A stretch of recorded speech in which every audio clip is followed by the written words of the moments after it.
Hello, Zimbabwe. So, this is another episode of the H Metro Show, and I'm in conversation with beautiful ladies. Ladies, introduce yourself. Who's going to start? Hi, everyone. I'll go first. My name is Roseanna Hall. I am from Shurugwi, and I am your Miss Universe Zimbabwe for 2020-26. I am a model, content creator, and a businesswoman. Hi everybody, my name is Brunette Makanyiso and I'm your current Miss World. I'm a pharmacist and I own a small business too.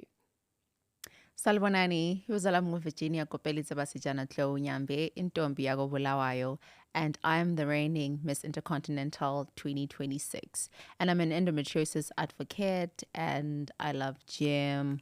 I should not talk too much, but I'm going to talk anyways because I talk too much. That's another thing you should know about me. If you give me the mic, I don't stop talking. And I'm a multimedia personality.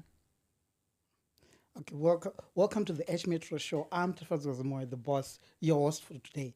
So I think everyone has been waiting for this moment where the queens, who is who. Let's start with you, Rosanna. What went through your mind when you were crowned Miss Universe? I saw the tears, the joy, and it's like, just take us through. So that moment, honestly, I think initially it was pure shock. Because as you can see, my fellow contestants, my queens here, the competition was absolutely fierce. The ladies were stunning. And honestly, it was anyone's game. So there was never a point where I was sure that I'm going to win. I was like, it could be anybody. So when they called me, I was initially shocked. And I even took a few seconds to actually walk onto the stage because I was like, oh, it's me. Oh my God. And then when I got over that shock, I think it was more just, that's where the tears started flowing because I was like, okay, God says it's me. Take your step in and walk in this moment with gratitude. So emotions, tears, gratitude, but mostly joy. I think that's how I can summarize it. Oh, brilliant. Then, Virginia, what motivated you now? We've known you as a news anchor, more of the media side, and also like you've traded now the microphone, the pen, the camera to the catwalk. What motivated you to enter this pageantry? Well, I'm still asking myself that question. So you and me both. But honestly, for me, it took me by surprise. I'm still surprised that I'm here. But it was mostly the people. Well, 80% of it was the people. It only started with the tag, being mentioned by people like calls, Virginia, you should try this. We've always told you that you have a body of a model, but it's something that I didn't see. And you know what they say about how sometimes people see the vision before you see it yourself. So that's what transpired with me. And when I started with that bit of doubt, like, am I sure that I'm doing this? But also at the same time, I had absolutely nothing to lose, and I also saw God in this because he then said, you know what, my daughter, I'm going to give you a chance to do something that you've never done, something that's literally out of the box, and here I am. I did it and I'm still proud of myself and I fell in love with it at the same time. When I was on that stage, I was like, okay, this is what I was born for. It took me 29 years. Oh, okay. But now I can safely say that I am a model. Yes, and you I'm doing are. this. You're a queen. You're more than a model. You're a queen. I'm a queen. So I'm really grateful. Nice. So for Miss World Brunette, winning a national title comes with responsibilities. How do you plan to balance your career, your personal life, and your title? That is a very interesting question. I believe that balance is all about prioritizing.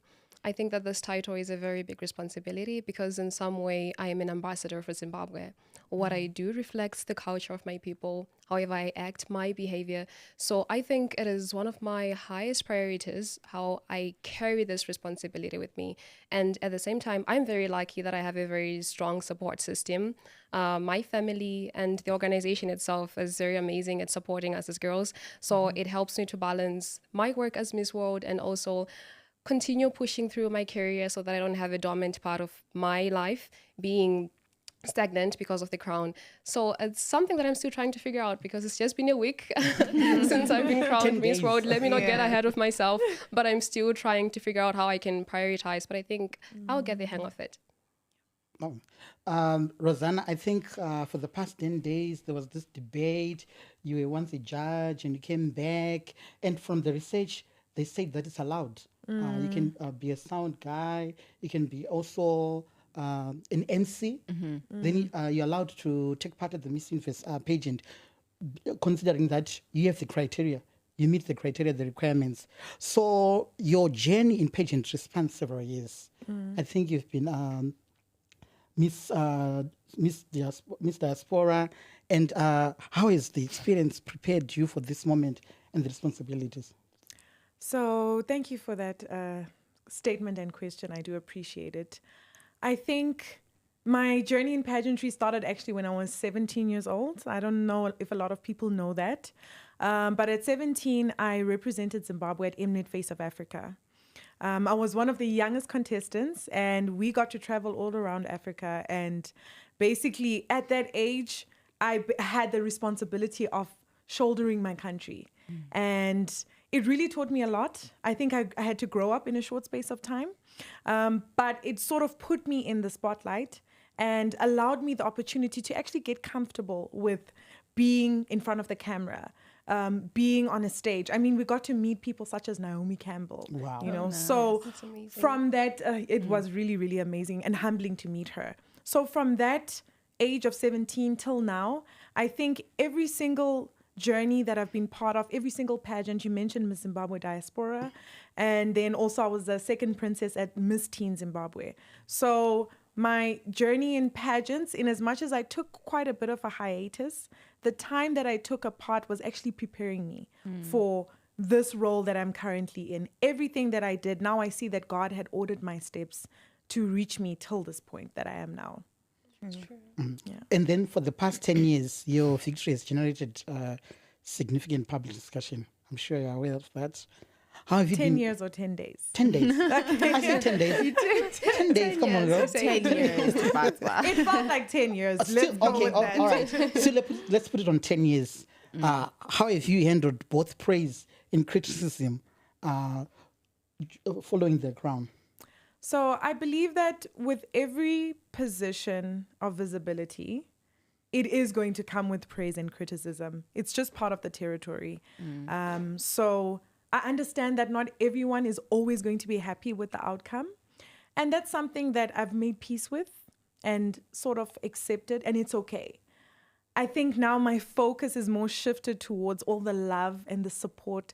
I've received an outpouring of love and support, not just from where I expected it, which was my friends and my family, but from strangers, people from all over the country. The way that they've been rallying around me, it's been absolutely amazing. And I think it goes back to the answer that I gave on stage, that versus focusing on the negative, I think I'm not allowing any negativity to distract me from my purpose. And my purpose is to serve this country. My purpose is to serve the crown. And that's absolutely it. Stay positive. Yes. Yes, very beautiful. Virginia, I think you mentioned that you wanted pageantry. So let me put me put you in the judge's seat. What do you think the judges saw in you that made you stand out from other contestants? I saw a fighter. Okay.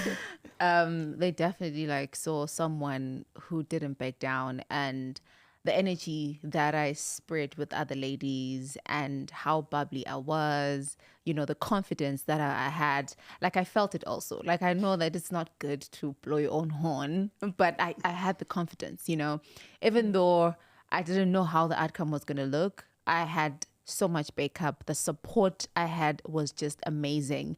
And that gave me so much to say, you know what, Virginia, you are where you're supposed to be. And there's no other place. This is your time. You are going to do this and you're going to be great at it. And the fact that I was on that stage top 10, for me, it was a win.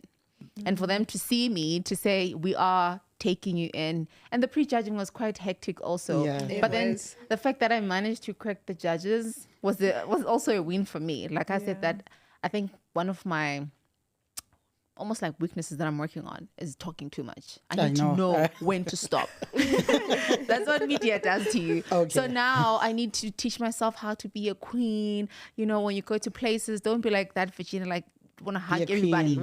People come to you, Virginia. people come to you. You know, hey. For Miss World, I think Brunette, you've got a big how do I handle it for you? Like let's put it this way. You know, Zimbabwe has a rich history of international pageants, and the highest placing was Angelina Sasiwa. She was in top 4, Miss World 1994 in South Africa. What does this mean to you to carry this national hope and aspirations onto the Miss World stage? And please, please, please promise us that you're going to bring the crown. She is. First of all, I promise you that I'm going to bring the crown. Yeah. I say that confidently because I realize that what you say is what you believe, and you cannot take any step without putting the belief in yourself. So I have to put this belief that Brunette, you know what, you can do it because if I go there saying I'm going to just give Zimbabwe a better placement, I'm going to work hard towards giving Zimbabwe a better placement. But if I have this mentality that Brunette, you have to go there, give Zimbabwe the crown, I'm going to put in more effort to go there and give Zimbabwe the crown. So that's what I've been working on myself, even though I've been doubting, you know, comparison is a thief of joy because after being crowned, I've been on Instagram checking all the other Miss Worlds from other countries, trying to see, okay, I think she's slightly better than me in this way, or what can I do to be better than her? But I've realized that authenticity is very important. I'm authentic in myself, and I think that the judges are going to love where I am. So I've been working hard towards being a Miss World, not towards giving Zimbabwe a placement. And those are very big shoes to fill that she was in top 4. So I want to give Zimbabwe the best placement that we've had in any pageant so far, because we don't have any crown in Miss Universe. We don't have any crown in Miss World, Miss Intercontinental. It's very amazing that Yolanda is the first runner-up for Miss International, but we need the crown.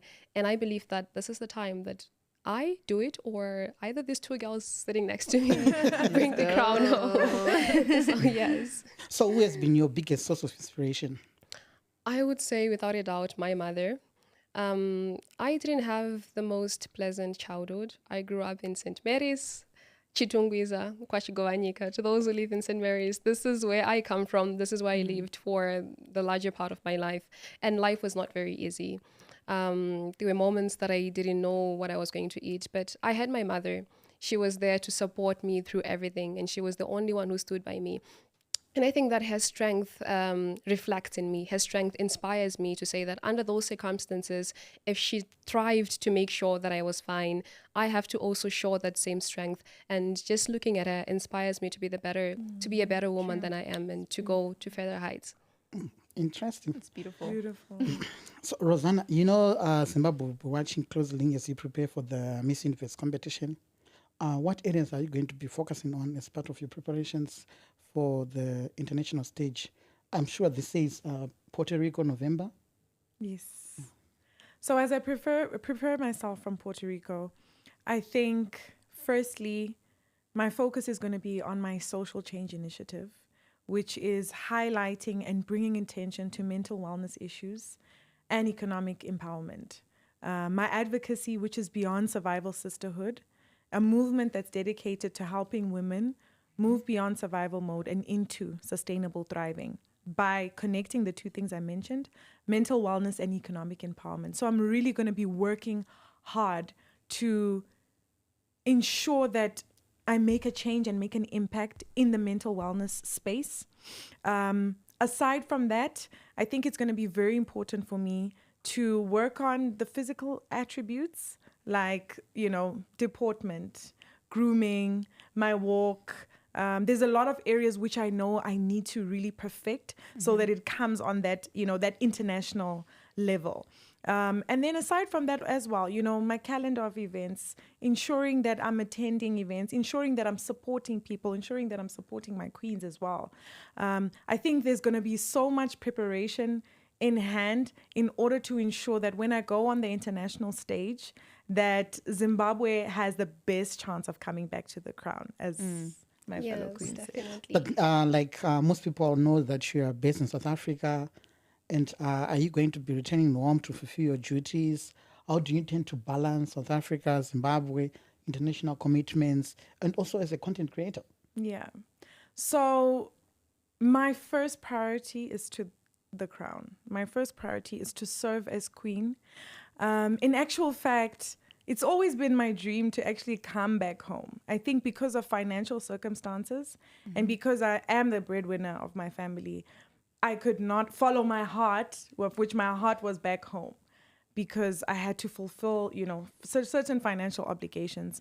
But now this platform and the Miss Universe organization has afforded me an opportunity to actually come back home and work back home. And I'm so excited and grateful for that, because it's a desire that I've always had deep within myself. So to answer that, I won't just be coming back to fulfill duties and tick a box, but because this is what I've actually wanted. And I'm like, you know what? God has really ordered my steps and heard my prayers and my cries. And in terms of fulfilling, in terms of my presence internationally, so I have worked very hard to build a career in South Africa, which I believe is quite successful. So I will be making appearances here and there in South Africa. I think it's also important to bring visibility to Zimbabwe in the diaspora. So that's also going to be part of my mission in the work that I do outside of the country. Yeah. So can you help me, what do you call it? That name, that Virginia Instagram name, to pronounce that. Wow, as for the Virginia Instagram name. Roseanna. That's my bestie. It's So not Copacabana, no. I will help you. It's not Copacabana, it's what? Kopelitse basichana. Oh, good. That's all queen I won't right repeat there. that one. She actually gave me So a like- shortcut, by the way. She said you can call it kopetso. Copeso, Yes. I'm so not proud of you. Copacabana. No. It's, All right. So your Instagram handle and that public persona, that name, what does it mean? And like, is there any special story, significance behind that name? Yes, that is my second name. For me, I'm such a cultural girl, and I'm so crazy about where I come from. So initially, I'm a Sotho girl, all the way from Beitbridge. Right, and Kopelitse Basijana means beautiful girls, and Tlo is my synonym. It's Ndlovu, Ndo. It means elephant. So that's the story. And pageantry often opens doors beyond the runway. What opportunities are you doing and hoping to create to yourself and young Zimbabwean women?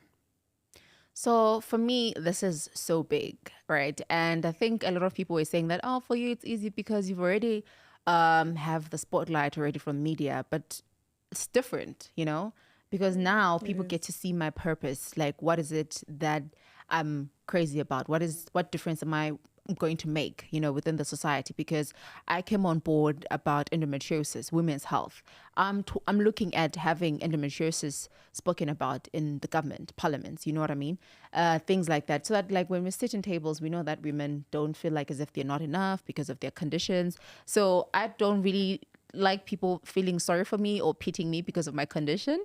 But instead, when they see me, I want them to see someone who's so big, who decided not to listen to what her body's saying, but also decided to say, you know what, I'm going to stand up for the girl that can't speak, for the girl who feels unseen. So looking at also like the history, how my life has happened, I've noticed that I'm someone who doesn't back down because you decided to say that, Virginia, you're not worth it. I'm still going to go for it, So I want to be a motivation. I want to be an inspiration. And I cannot do that by myself. I'm so happy that this time around we have 7 crowns, because you can get help from other queens to say, okay, she has something that she wants to work on.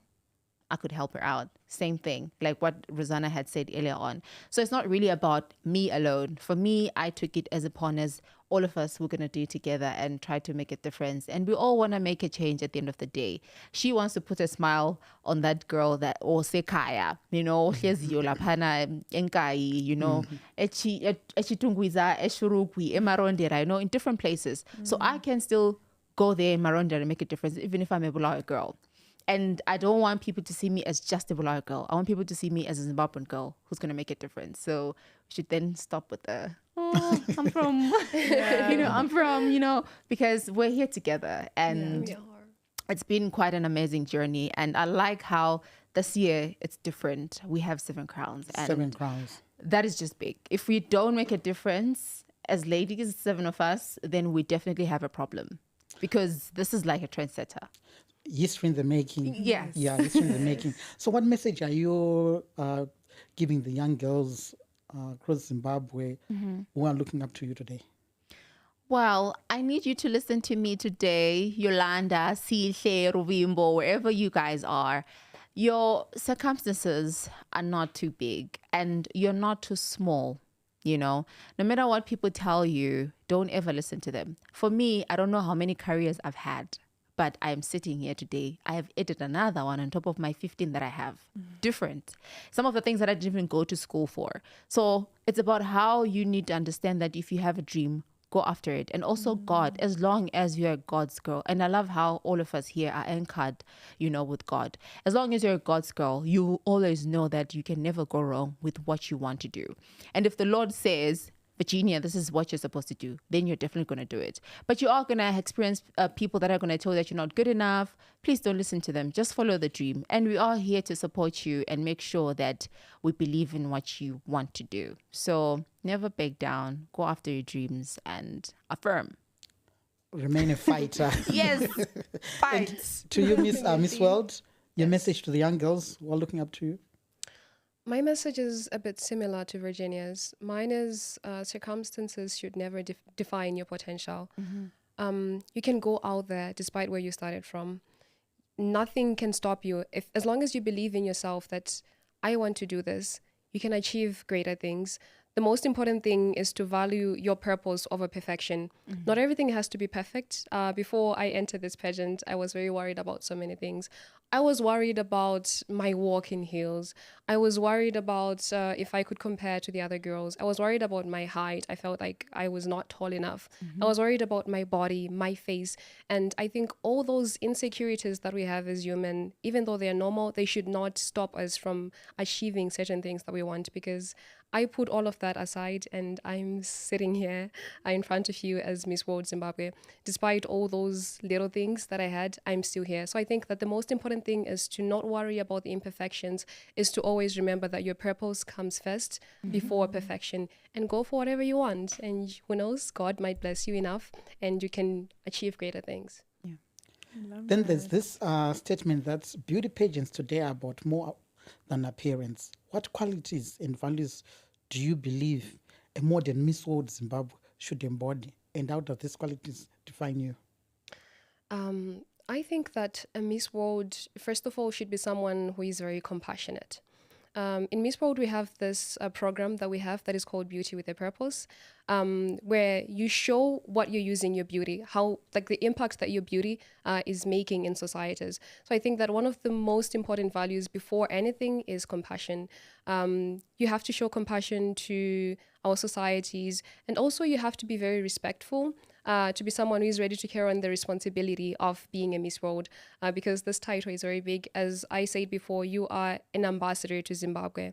So you have to show what it means to be Zimbabwean. You have to show the resilience of Zimbabweans, the beauty of Zimbabweans, the hardworkingness of Zimbabwe. All of those qualities make up someone whom we can say that is a Miss World. And have I achieved those myself? As I said, I'm still also learning, but I think that towards my competition, it's something that I'm trying to embody, so that I do not like make Zimbabwe feel less of themselves, that I can be a good ambassador to them. Roseanna, looking back at your journey from Miss Teen Zimbabwe finalists and Miss Zimbabwe Diaspora right up to Miss Universe Zimbabwe now, what lessons have defined your career? And if I may ask, if you were to describe yourself in one word, what would it be? If I was to describe myself in one word, I would definitely say I am compassionate. I think this is rooted in, firstly, how I was raised, and rooted in my faith in Christ.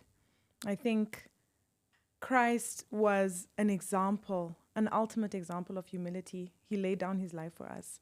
And I'm not perfect, like Brunette also mentioned. I'm not perfect, but I try my best to model my life as Christ did. And yeah, I think I would say compassionate, because I think to be in this position that I'm in right now, you need to have a certain love for people. You need to care about the things that ache other people's hearts. You need to be willing to not just stand up for yourself, but stand up for the voices of others. So I think I would describe myself as compassionate. Yeah. And then you asked me another question. Lessons now. Yes. Yes. In terms of, so the lessons that basically. From being Miss Teen Zimbabwe finalist, Miss Diaspora, now you're Miss Universe. What lessons during that period have you drawn? Oh, wow. There's so many lessons that I've drawn out. I think, firstly, be true to yourself. Be absolutely true and authentic to your voice, and don't be ashamed of who you are, and don't be ashamed of where you come from. I think a lot of the times we see the picture perfect version, the end result, without realizing that actually people have come through so many journeys to reach this point where Roseanna's seated here in a crown, and then you can become intimidated by that. So for me, I'm a small town girl coming from Shurugwi, and that place, the place that birthed me, the place that raised me, has played a huge role into the woman that I am today. So I would say, don't be intimidated. Comparison is definitely the thief of joy. So sometimes it's so important to focus on yourself, focus on where God is taking you, versus looking around and saying, oh, but what is this person doing? What is this person doing? I think, though I've learned a whole lot of lessons, I think, it's just been really, really important to me to understand where I'm going and understand what my goals are and what my dreams are, and trying to find a way to align those with the things that God has placed in my life. Yep. Okay. Virginia, I think this will be my last question to you. Looking ahead, what would success at the Miss Intercontinental pageant mean to you and for Zimbabwe as well? Wow, that is such an interesting question. But it would mean so much because looking at how it's my first time, and for a first time you just win a title, that is also something that is so big to me. And imagine now if I go to Egypt and win the title, of which I am going to win the title. Yes, girl. Yes. It is going to be so big because I know for a fact it's going to open doors for me and also for the other young ladies wishing to be in my shoes, because now it's like it doesn't matter whether you don't have the experience or whatever, but the fact that you have the dream, you have the zeal to want to do it, you know what I mean? Because a lot of women, I think there's just people say things like, oh, there are standards to these things, you have to have this, you have to have that. For some people it's different because you can go to school and learn modeling and things like that. And then for some people, you might just get lucky and then bam, you win it. So there's some things that people need to understand with that. But just because it's my first time and probably I did better than the person who's gone to school for so long, doesn't mean that she's not good enough. But instead, she should look at it in a way that, oh, wow, this is beautiful, because I'm a girl willing to empower other women. So I know that this is going to come as an empowerment, and it's going to open more doors. Like at the end of the day, we're going back to the doors that are going to open. Thank you so much, ladies. Thank you. I think we're going to have another interview when you're back from Egypt, Puerto Rico, and from the Miss World stage. Then also, we need also to say kudos to the outgoing queen, Lashanda Moyes. She did well. She represented us well. Amazing. So shout out to you, Lashanda Moyes. Then viewers, thank you so much, and see you next time. H Metro in Conversation.